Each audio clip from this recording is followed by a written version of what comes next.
For millions of years, mankind lived just like the animals.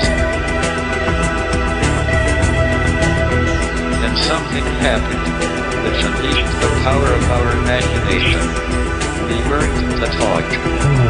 There's a silence surrounding. Laura, how you doing? All right, how are you guys? Yeah, pretty well. What you got for us? I've heard you every now and then talk about this, but I just wanted to mention it again. I am a Christian, and Okay. I'm not calling to change anybody's minds, because the fact of the matter is, I know that's not the case, but I would like to stress that among many Christians, there's not a screw you attitude toward other believers or non-believers. Okay. If you look at Jesus' life, his teachings are about how we live now, most of them, as opposed to the afterlife. Yeah. And there are a lot of good people in this world trying their best to live God's love and to be a neighbor to one another. And work with us and try to rein these people in. Yeah, I do understand. Right? This.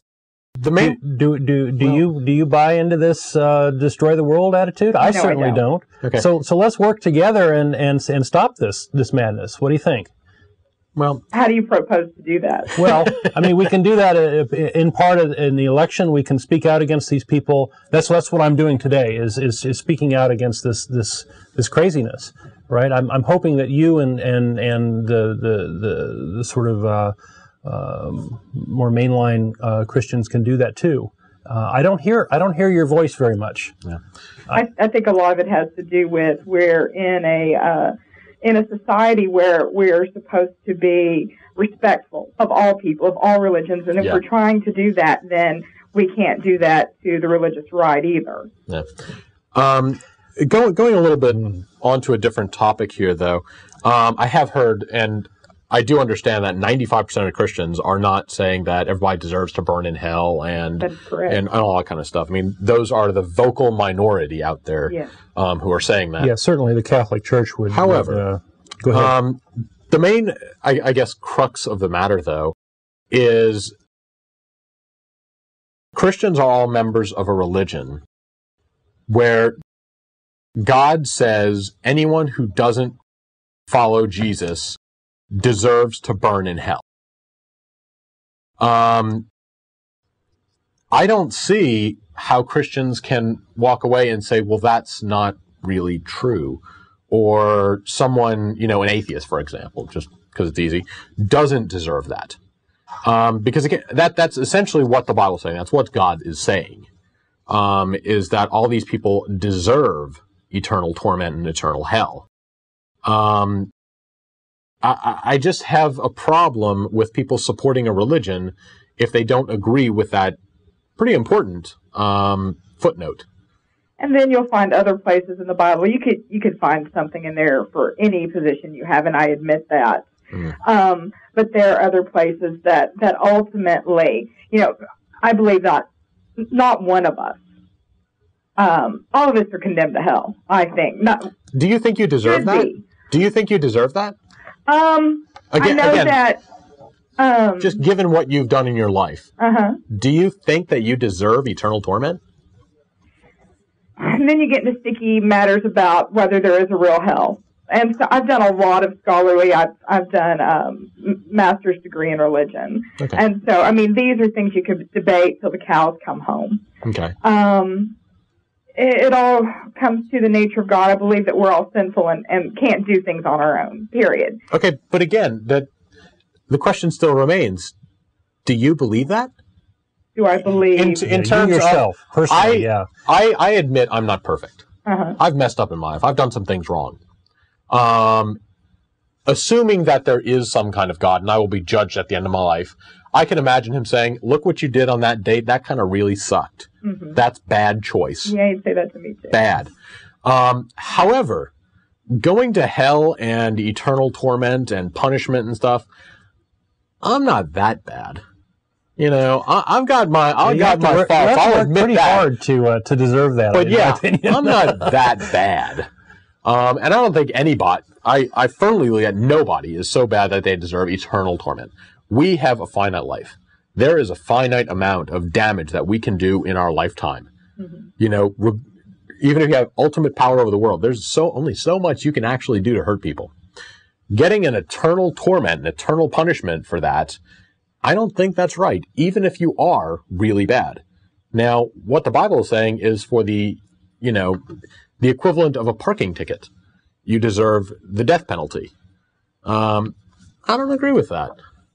Right. And what does it say about God that set up this system to begin with? Exactly. I don't see too many Christians offering a really good explanation, I guess, of how that is a comfortable position to be in. I'll tell you what. Give me some time. Let me do some thinking about it, and I'm going to call you back. Please do. Okay. All right. Okay. Yeah. I'd love to hear it because we get that every now and then, and I haven't heard good answers for it. So. Let me. Off the top of my head, I say, that's because God's God and I'm not. But let me do some thinking, let me do some research, and I'll get back to you. Okay, please do. And really quickly, that's really just an appeal to power. He's the biggest, baddest person out there, therefore he gets to make the rules. Saddam Hussein was the biggest, baddest person in his country. Just because of that doesn't make him right.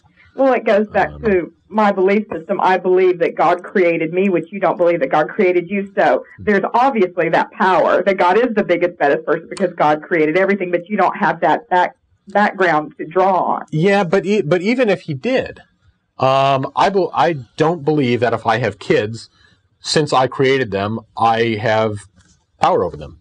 And if I want to, I killed them, I can, I brought you into this world, I can take you back out again. I don't agree with that. These are other sentient beings, even a pet. I don't think that I can, I bought my cat. I can do with him pretty much whatever I want.